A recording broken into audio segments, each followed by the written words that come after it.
Customise interior ಡಿಸೈನಿಂಗಲ್ಲಿ ಏನೇನು benefits ಇದೆ ಮತ್ತು why you should opt for it.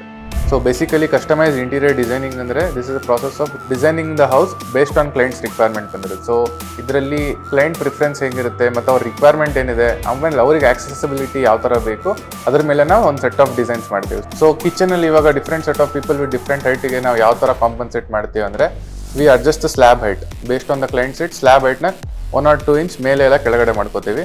ಆಮೇಲೆ ಪುಲ್ಔಟ್ ಯೂನಿಟ್ಸ್ನ ನಾವು ಜಾಸ್ತಿ ಪ್ರಿಫರ್ ಮಾಡ್ತೀವಿ so that they can access it easily. So living ಏರಿಯಾಗೆ ಬಂದಾಗ ಮೇಜರ್ ಫೋಕಸ್ ಇರೋದು T V unit. So clients height ಮತ್ತು ಪ್ರಿಫರೆನ್ಸ್ನ ನಾವು ಗಮನದಲ್ಲಿ ಇಟ್ಕೊಂಡು ಅವ್ರಿಗೆ ವಿವಿಂಗ್ ಡಿಸ್ಟೆನ್ಸ್ ಮತ್ತು ವಿವಿಂಗ್ ಆ್ಯಂಗಲ್ನ ಸೆಟ್ ಮಾಡ್ಕೊಳ್ತೀವಿ so that it doesn't strain their neck and eyes. So next ಬೆಡ್ರೂಮ್ಸಿಗೆ ಬಂದಾಗ ಮೇಜರ್ ಬರೋದು ನಿಮಗೆ bed height. Spending upon the clients requirement ನಾವು ಅವರಿಗೆ ಎಷ್ಟು ಹೈಟಲ್ಲಿ ಬೇಕು ಅನ್ನೋ ಥರ ನಾವು ಅದಕ್ಕೆ ಡಿಸೈನ್ ಮಾಡ್ಕೊಂಡಿರ್ತೀವಿ. So coming to wardrobe will provide them various pullout units. So ಈ ಪುಲ್ಔಟ್ ಯೂನಿಟ್ಸ್ ಕೊಡೋದ್ರಿಂದ ಅವ್ರಿಗೆ ಪ್ರತಿಯೊಂದು ಈಸಿಲಿ ಆಕ್ಸೆಸ್ ಮಾಡ್ಕೋಬೋದು. ಸೊ ಎಲ್ಲ ಆಸ್ಪೆಕ್ಟ್ನ ನಾವು ಮೈಂಡಲ್ಲಿ ಇಟ್ಕೊಂಡು ಡಿಸೈನ್ ಮಾಡ್ಬೇಕಾದ್ರೆ ಅದ್ರ ಬೆನಿಫಿಟ್ಸ್ ನಮ್ಗೆ ಎಕ್ಸಿಕ್ಯೂಷನ್ ಆದಮೇಲೆ ಸಿಗುತ್ತೆ.